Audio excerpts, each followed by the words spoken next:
Okay.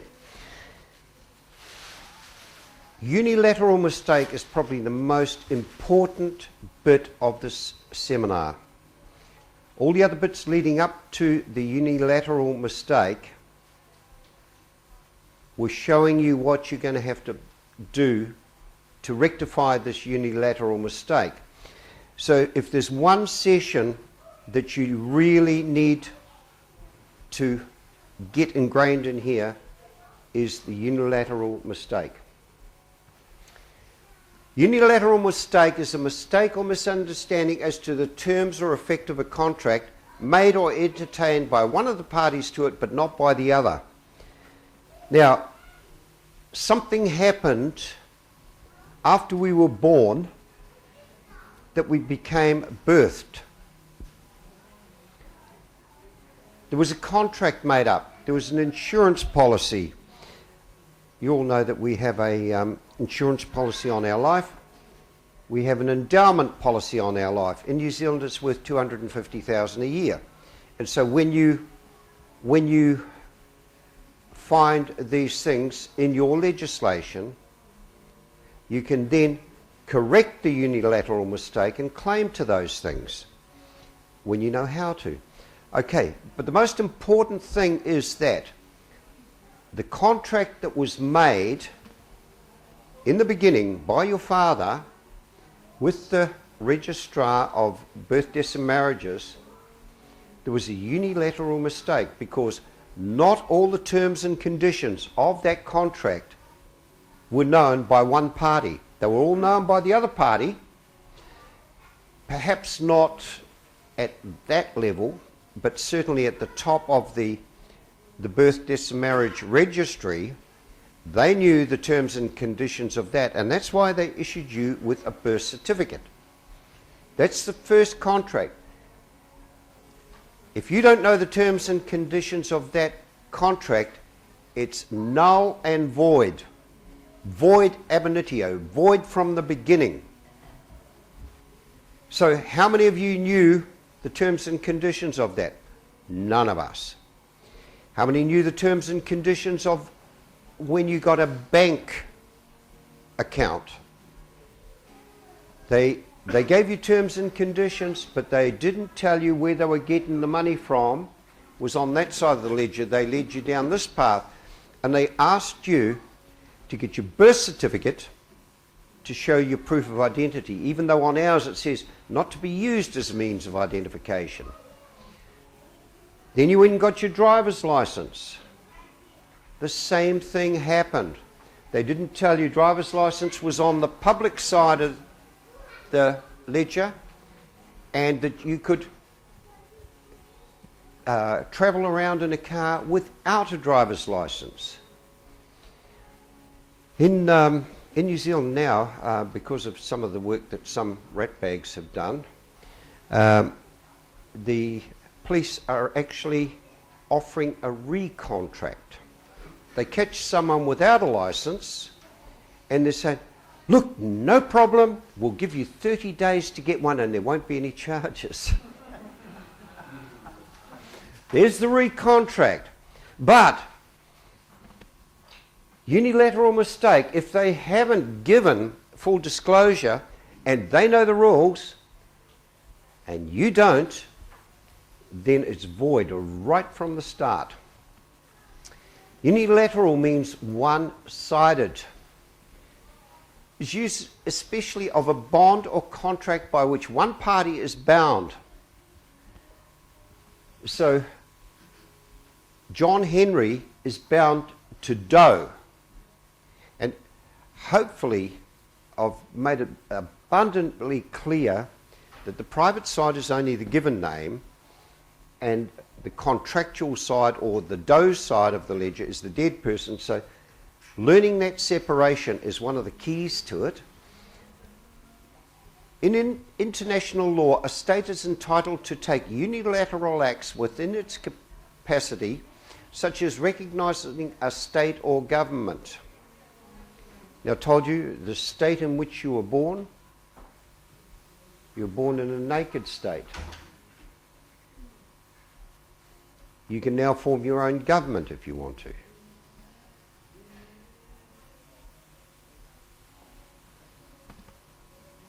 just get over here.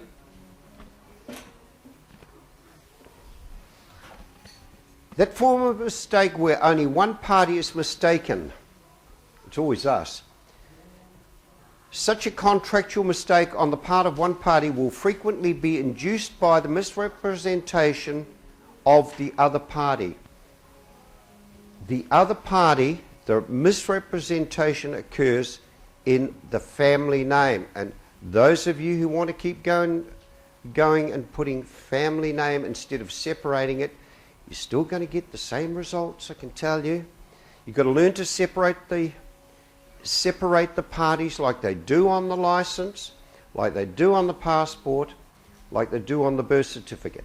Separate the parties, the living and the dead. Okay? Misrepresentation of the other party. They misrepresent the dead as living or as us. You've got to learn that. This form of contractual mistake is recognised by the Contractual Mistakes Act. Now, I showed you how you can quote their statutes without coming under them. That means you're pointing to the Act. Does your own law not say this? That's what that's doing. That's straight from the Bible, that you are pointing to their law, but you're not coming under it. Right, Contractual Mistakes Act. We can search by title or we can search by content. You guys are going to have to do your own research as a group together. Do your own research. There it is. You can ask the duck. He or she duck will show you.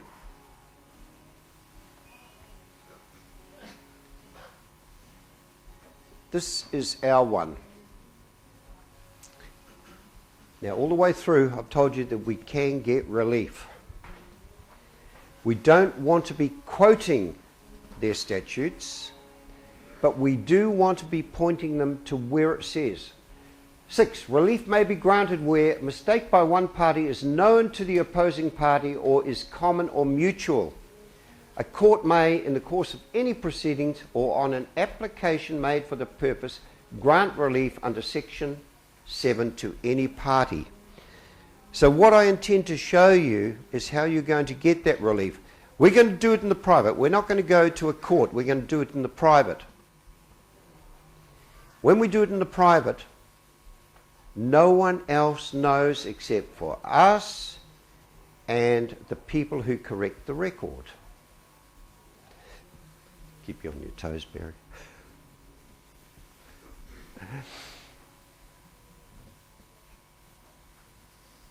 That party was influenced in his decision to enter into the contract by a mistake that was material to him, and the existence of the mistake was known to the other party. Now, they do know that they do know the rules. So the mistake is known to... Sorry, I've just noticed Santa in the back seat.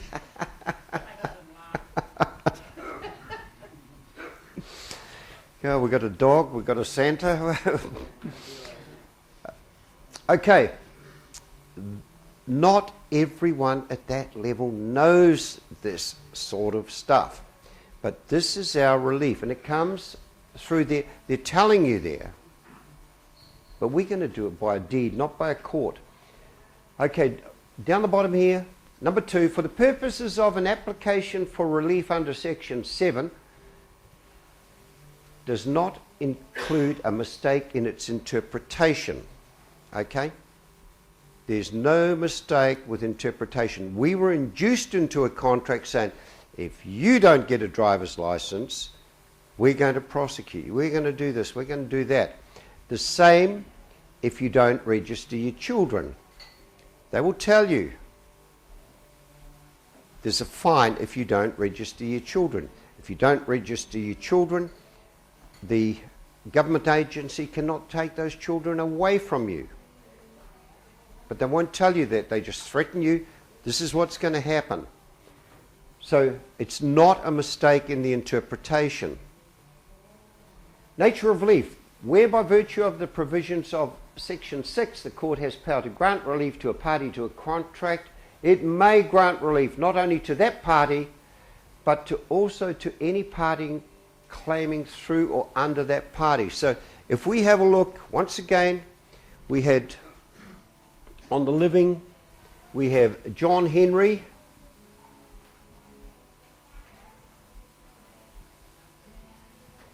and we have Doe.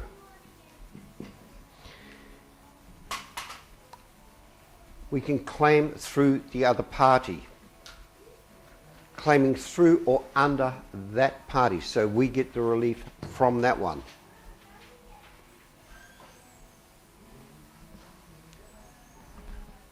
The extent to which the party seeking relief or the party through or under whom relief is sought as case may require caused the mistake shall be one of the considerations to be taken into account by the court in deciding whether to grant relief. We won't be going through the court, but I'm showing you where it's enshrined in their legislation that they are bound by. So when we use our court and we give them a copy of our deed, they're bound by it under their law. We're not going to quote their law, we will use that. We will say, look at that. We don't want to use it, but look at that. The court shall have a discretion to make such order as it thinks. Okay?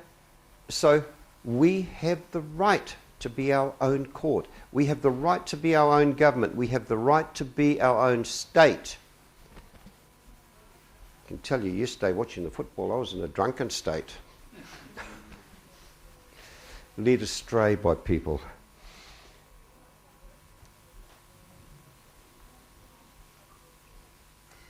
An application for relief under this section may be made. Any person to whom the court may grant relief. Any person. That's the person. Any person to whom the court may grant relief, may grant that relief, or any other person where it is material for that person to know whether relief under this section may be granted. So this is a very difficult topic to explain to those who are fairly new in this, but that is the person, and this is the one who gets the relief. In the private, John Henry or the living will get relief from the public side of the ledger where all the bad things are happening to us because we're stepping up in the name of the Father when we shouldn't. Didn't go, did it?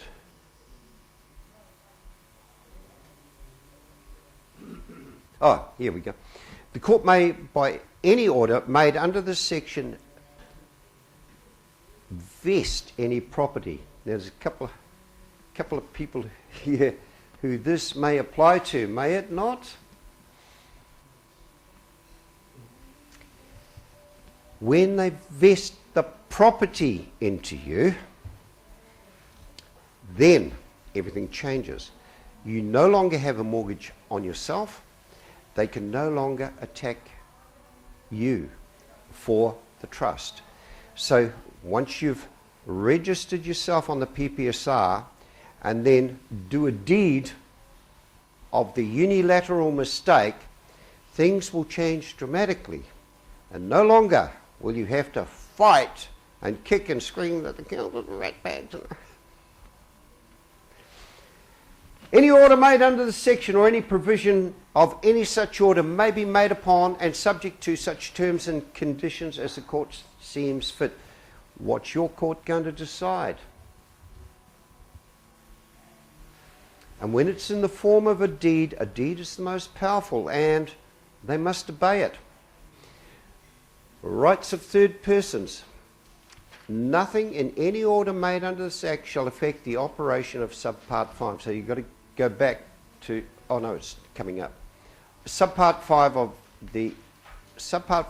Part 2 of the Property Law Act. Now this is very interesting, this one. Here we go. In this, okay, payment of a debt includes the performance of an obligation that is not an obligation to pay money. And this is where we keep going wrong. We think that we have to pay money every time they come for us. We don't. We've got an obligation to set off the debt. We're causing the country to become burdened with debt. And the moment we move over to the private side of the ledger, we take that burden away. And the more of us that actually start operating in the private, the wealthier the country will become. We are no longer taking those debt instruments that belong to a private company. The Reserve Bank is a private company, and every time we use those instruments, we have to pay interest. But they only create the money. They don't create the money for the interest. And there's where we have the problem. So when we move to that side of the ledger, we offset the debt of the country. When we offset the debt of the country becomes very wealthy. And once again, you can start living like kings and queens.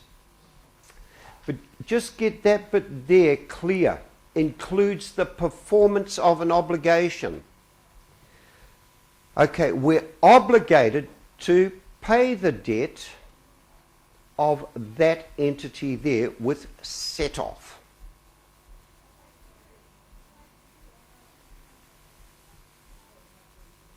It's not, oh, what happened? It's not an obligation to pay money, and that's where you keep making the same mistake. And you keep getting the same result. What instruments did we use the birth certificate for? We used it for creating a bank account. Oh, have I got my... Oh, I found out. Got to keep your finger back, Bill. Getting a bank account, driver's license, passport. All those things are traded.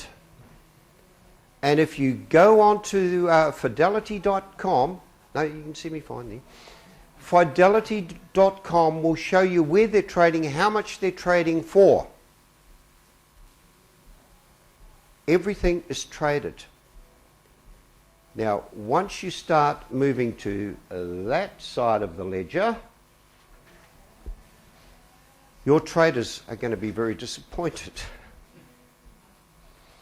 They're not going to be making the millions per year that they're making now. Be even more disappointing for the banks, because now that you're balancing the ledger, and that's what that cross, Jesus died on the cross to forgive us our debt. So once you start balancing the books, the banks are going to be very disappointed. They cannot come and bankrupt you because you're helping the country. They're only coming after you because you've been earning too many of the Reserve Bank notes. They are debt instruments. They increase the debt of the country. Let's see if we can change it.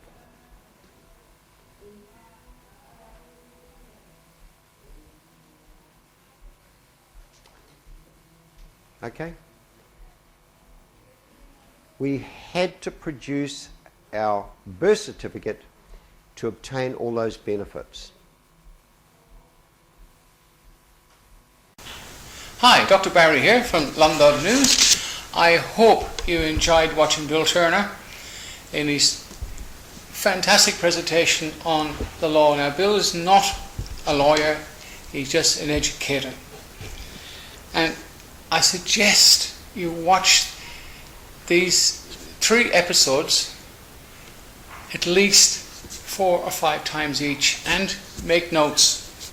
Just don't watch it and go, oh, it's great. Go, get the stamps.